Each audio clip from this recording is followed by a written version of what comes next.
امام خمینی جس وقت پیرس میں تھے، جلا وطن تھے، اور اس وقت اخبار نویس ان کے پاس انٹرویو کے لیے آ رہے تھے، تو آپ کو پتہ ہے کہ انٹرویو سے پہلے ذرا پریپریشن ہوتی ہے، کیمرے لگائے جا رہے ہیں، یہ ہیں وہ ہیں.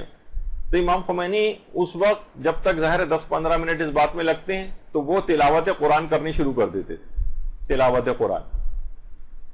تو لوگ ان سے کہتے تھے کہ آغا تلاوت بعد میں کر لیجیے گا، ابھی انٹرویو کی پریپریشن ہے، کچھ اس متعلق دیکھ لیں.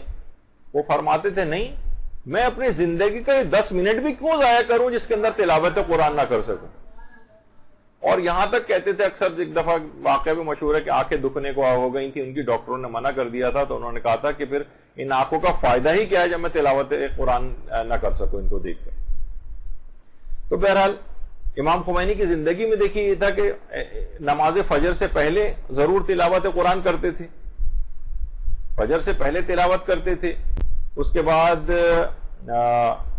نہیں، فجر کے بعد تلاوت کرتے تھے، پھر اس کے بعد ظہر سے پہلے تلاوت کرتے تھے، مغرب سے پہلے تلاوت کرتے تھے، جب بھی کوئی فراغت ہوتی تھی تب تلاوت کرتے تھے. اگر کوئی شخص کبھی بھی ان سے ملنے کے لیے آتا تھا تو امام خمینی اکثر و بیشتر بلکہ ہمیشہ تلاوت قرآن میں مشغول رہتے تھے. تو دیکھیے شب قدر میں اگرچہ میری ذاتی طور پر کوئی ایسی حیثیت نہیں کہ میں آپ کو کوئی اطمینان دلاؤں، لیکن اگر ایک چیز کا تہیہ آپ اس رات کو کر لیں، جن جن افراد نے اس کا تجربہ کیا ہے انہوں نے بہت کچھ حاصل کر لیا. وہ کیا ہے کہ دیکھیے عموماً اوسطاً رمضان میں اگر کوئی شخص قرآن ختم کرنا چاہتا ہے تو ایک پارہ، ایک جز روزانہ وہ قرآن کا تلاوت کر لیتا ہے تاکہ ایک مہینے میں اس کا قرآن ختم ہو جائے. رمضان میں کم سے کم جو آپ نے ایوریج بنایا ہے، اسے اگر شب قدر میں عہد کر لیں کہ روزانہ میں ایک پارہ تلاوت عام زندگی میں بھی کروں گی اور اس پر عامل ہو جائیں، تو اس کے بعد جب انشاءاللہ زندگی رہی اور اگلی تاریخ آئے گی شب قدروں کی تو آپ اپنی زندگیوں کے اندر ایک انقلاب دیکھیں گے. بڑے بڑے علماء جب اجازہ اجتہاد دیتے تھے تو عہد لیا کرتے تھے کہ تم کم سے کم روزانہ ایک پارہ تلاوت کرو گے. اس عہد کی پاسداری میں تمہیں پیشگی طور پر اجازہ اجتہاد دیتا ہوں. قرآن علماء کے ایک طریقہ کار بھی تھا. علامہ مجلسی کے والد نے علامہ مجلسی کو جو اجازہ روایت دیا تھا تو اس میں اس بات کی شرط لگائی تھی. تو علامہ مجلسی نے کس عظیم مقام کو حاصل کر لیا، روزانہ ایک پارہ. اچھا، اس میں بہت سے لوگ ہو سکتا ہے کہ آپ سے کہیں کہ جناب اس میں تو دیکھیے تفکر ہونا چاہیے، ایسی تلاوت کا کیا فائدہ. اس طرف بالکل آپ نہ جائیں. باقاعدہ احمد خمینی جو امام خمینی کے بیٹے تھے، جب امام خمینی جلا وطن تھے تو ان کو کچھ خطوط امام خمینی نے لکھے تھے اور اس میں اس بات کی تاکید کی تھی کہ بیٹا احمد دیکھو، خواہ صرف قرات قرآن کے ذریعے کیوں نہ قرآن سے مانوس ہو جاؤ، ہرگز نہ سوچو کہ بغیر تفکر کے کوئی فائدہ نہیں ہے تلاوت کا، بغیر تدبر کے کوئی فائدہ نہیں ہے تلاوت کا. نہیں، بے شمار فوائد ہیں. یہ شیطانی وسوسہ. باقاعدہ حوضے کے نام سے ایک مجلہ، ایک رسالہ نکلتا ہے، اس کے 96 جو جلد ہے اس کے اندر امام خمینی کا خط جو کہ کتاب وعدہ دیدار کے اندر بھی شائع ہوا ہے، احمد خمینی کو جو لکھے تھے، اس میں کہا امام خمینی نے یہ لکھا ہے کہ شیطانی وسوسے میں نہ آنا، قرات قرآن کرتے رہنا. تفکر، تدبر، عمل کا تو وہ ایک اپنا مقام ہے ہی، لیکن تلاوت قرآن کی اہمیت اتنی زیادہ ہے کہ ابھی آپ کے پاس اتنا وقت نہیں بھی ہے کہ آپ آیات قرآنی کے ترجمے اور تفکر کریں اور ان کے اوپر غور و فکر کریں، لیکن کم سے کم اتنا تو کرو. وہ فرماتے ہیں کہ اس کی مثال ایسی ہے جیسے کوئی محبوب خط لکھتا ہے اپنے چاہنے والے کو، تو یہ پروردگار عالم کی طرف سے بھیجا گیا خط ہے. خواہ محبوب کا خط، خواہ اس کا مضمون انسان سمجھ بھی نہ سکے، تب بھی وہ اس کو عزیز ہوتا ہے، اس کا وہ احترام کرتا ہے، اس کو اپنے ساتھ رکھتا ہے. تو فرماتے تھے کہ ظاہری طور پر بھی اس کا اس طرح سے احترام کرو. امام خمینی اس طرح سے ظاہری بھی احترام کرتے تھے کہ اکثر یہ ہوتا تھا کہ جیسے طالب علم آ رہے ہیں، آپ کو پتا ہے کہ ایران میں فرشی نشستیں ہوتی ہیں اور قالین وغیرہ کے اوپر بیٹھتے ہیں، تو وہ اپنا بیگ لا کر رکھتے تھے، قرآن کتابیں نکالی، قرآن بھی اس کے ساتھ ہی رکھ دیا. امام خمینی کبھی یہ برداشت نہیں کرتے تھے، فوراً وہ قالین پر سے کتابوں کے اوپر سے اس قرآن کو اٹھاتے تھے، اوپر کسی جگہ پہ لے جا کے رکھتے تھے. کہتے زمین پہ تو نہیں، یعنی قالین پر دیگر کتابوں کے ہمراہ بھی اس طرح سے قرآن نہ رکھو، اس کو بلند جگہ پہ رکھو. اس کا ایک ظاہری احترام بھی. اور وہ یہ فرماتے تھے کہ یہ انقلاب لائے ہی ہم اس وجہ سے یہ اسلامی احکام کے نفاذ کے لیے، یہ قرآن کی جو روح ہے اس کو معاشرے میں نافذ ہی تو ہم کرنا چاہتے ہیں اصلا.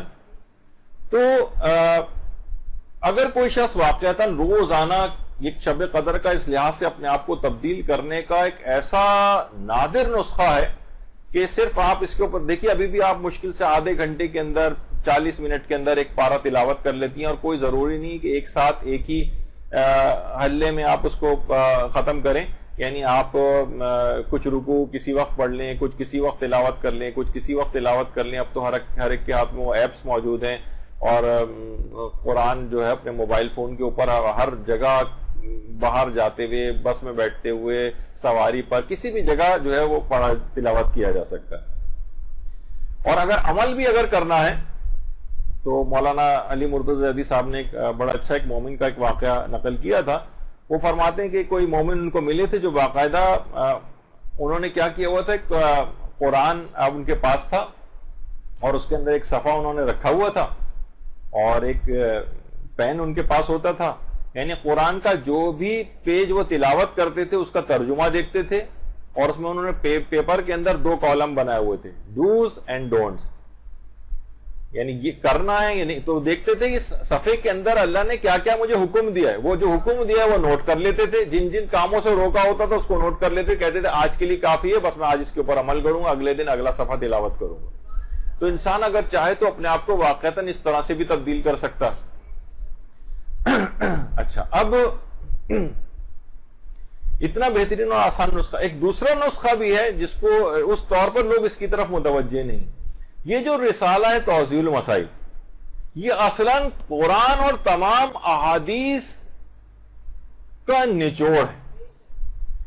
یعنی مجتہد تمام احادیث میں غور و فکر کر کے آپ کے لیے احکامات قرآن و حدیث سے ڈرائیو کر کے وہ اس کے اندر پیش کر دیتا ہے. اگر کوئی شخص توضیح المسائل کے مسائل کے مطابق عمل کر لے تو گویا وہ بھی اسی طرح سے تمام قرآن اور تمام احادیث کے اوپر عمل کر لے گا. یعنی الگ سے بھی اس کو کوئی چیز کرنے کی ضرورت نہیں ہوگی. یعنی اگر کوئی شخص رسالہ عملیہ مجتہد کے مسائل کو فالو کر رہا ہے تو گویا وہ قرآن پر عامل ہے، گویا وہ ان احادیث صحیحہ کے اوپر عامل ہے جو کہ کتب احادیث کے اندر آئیں. تو بہرحال یہ اس طرح سے ہے، اور روزانہ کوشش کریں کہ توضیح المسائل کا کم سے کم ایک پیج پڑھ کر اس کے عمل کریں، واجبات، مستحبات، حرام چیزوں سے اپنے آپ کو بچائیں. یہ خود شب قدر کا ایک بہت بڑا عمل اس لحاظ سے. ہمارے ساتھ مسئلہ یہ ہے کہ ہم لوگ کتابیں بھی پڑھنا بند ہو گئے. بھائی دیکھیے، کہا جاتا ہے نا کہ جاہل دو طرح کے جاہل ہوتے ہیں. ایک تو وہ ہوتے ہیں کہ جو پڑھ ہی نہیں سکتے، وہ بھی جاہل ہیں، بیچارے کو پڑھنا ہی نہیں آتا. اور ایک وہ بھی کہ جو پڑھ سکتا ہے لیکن پڑھتا نہیں. دونوں یکساں طور پر جاہل رہ جاتے ہیں. ایک تو جو پڑھنا ہی نہیں جانتا اور جو پڑھنا نہیں چاہتا، یہ دونوں یکساں طور پر نتیجہ یہ کہ دونوں جاہل رہ جاتے ہیں. دوسرا فرمایا کہ نمازوں کو ان کے اول اوقات میں انجام دو. یعنی ایک آدمی جو دوسری دنیا کے اندر جا چکا ہے، جیسے کوئی آدمی یہاں سے کینیڈا چلا گیا اور آپ کو بھی وہاں پر جانا ہے مثلا کسی کو، تو وہاں کے حالات پوچھتا ہے کہ میں کیا کیا چیزیں مجھے یہاں پر کام آئیں گی، وہ بتا دیتا ہے، تو کتنی سہولیتیں آپ کو مل جاتی ہیں. تو فرمایا کہ مالی حقوق اپنے پابندی کے ساتھ ادا کرو، کوشش کرو کہ ہر مہینے حساب کرو. یا اور دوسرا ہے کہ نمازوں کو ان کے اول اوقات میں انجام دو. اور تیسرا یہ کہ لوگوں کے ساتھ انصاف سے کام لو اور حسن سلوک سے پیش آؤ. زیادتی کسی کے ساتھ نہ کرو. بعض اوقات یہ ہوتا ہے کہ غیر ضروری ایکسپیکٹیشن بھی کسی کے ساتھ زیادتی ہو جاتی ہے. ہو سکتا ہے کوئی آپ کے معیار پہ پورا نہ اتر رہا ہو، آپ اس سے ناراض ہو جائیں. سب کو اس رات معاف کر دیجیے. سب کو اس رات بڑے سے بڑا آپ کے حق میں تقصیر کی ہو، اس رات معاف کر دیجیے. کیونکہ دیکھیے اپنے لیے بھی تو انسان اس رات کو مغفرت کا طالب ہے نا پروردگار سے. مستدرک الوسائل کے اندر باقاعدہ روایت میں ہے پیغمبر سے کہ کسی نے ان سے پوچھا تھا کہ اگر شب قدر آئے تو مجھے کیا طلب کرنا چاہیے، تو پیغمبر اسلام نے مغفرت طلب کرنے کی بات کی کہ انسان پروردگار سے معافی مانگے کہ خدا بہترین معاف کرنے والا ہے. تو اس رات کو مغفرت طلب کرنی چاہیے. تو اپنے لیے بھی مغفرت طلب کرے اور خود دوسروں کو بھی معاف کرے. اچھا، بعض اوقات دیکھیے تمام چیزیں لیکن اس پہ عمل نہیں ہو پاتا ہے. کتنے ہی ہمارے اب اتنا وقت بھی نہیں ہے کہ میں ان تمام چیزوں کو جو ہے بیان کروں، تو بہرحال اس کو آگے بڑھاتے ہوئے اسکپ کرتے ہوئے کچھ چیزیں. تو دیکھیے اس رات کو خاص طور پر نماز شب کو آپ کو فراموش نہیں کرنا، نماز شب کو فراموش نہیں کرنا. آیت اللہ بہجت ایک اچھی بات کہتے تھے کہ لوگ ہم سے آ کر پوچھتے ہیں کہ نیند کے لیے افسوس کرتے ہیں کہ ہم کیوں نماز شب کے لیے نہیں اٹھ سکے. وہ فرماتے تھے ارے نیند پر اپنی افسوس نہ کرو، اپنی بیداری پر افسوس کیا کرو کہ کیسی غفلت میں یہ زندگی ہم گزار رہے ہیں بیداری والی. وہ فرماتے تھے کہ اگر بیداری کے عالم میں تم اطاعت پروردگار اور خدا کی بندگی کرو گے، اس کے احکام پر عمل کرو گے، تو یہ اطاعت تم کو نیند میں بھی حاصل ہو جائے گی. یعنی دن کے اوقات کے اندر تو اطاعت خدا کرو، خود بخود تمہاری آنکھ نماز شب کے لیے رات کے وقت کھل جایا کرے گی. تو قرآن کی بھی توفیق ملے گی اور عبادت کی بھی توفیق ملے گی. اور کیسے ملتی ہے؟ آیت اللہ شیخ حسن علی نخودکی اصفہانی جو امام خمینی کی بھی اساتذہ میں سے تھے روحانیت کے، وہ فرماتے تھے، لوگ ان سے پوچھتے تھے آپ کوئی وظیفہ بتائیں کہ ہم نماز شب کے لیے اٹھ سکیں اور ہمارے لیے دیگر کاموں میں بھی آسانی ہو جائے. تو فرماتے تھے کہ صبح کے وقت اگر تم تلاوت قرآن کرو اور خاص طور پر سورہ یاسین کی تلاوت کرو تو تمہیں نماز شب کی توفیق نصیب ہو جائے گی. روزانہ اگر کوئی شخص سورہ یاسین اس لحاظ سے پڑھنا شروع کر دے یا تلاوت قرآن. اس رات کا دیکھیں ایک اور عمل ہے کہ پوری رات آپ کو جاگنا ہے نفس کے لیے. نفس کو پائمال، اصل میں جاگنے کا ایک فلسفہ یہ کہ انسان کا نفس پائمال ہوتا ہے. بدن کہہ رہا ہے کہ آرام کرو، نفس کہہ رہا ہے کہ آرام کرو، لیکن آپ اسے پائمال کرتی ہیں، نفس کو کچلتی ہیں.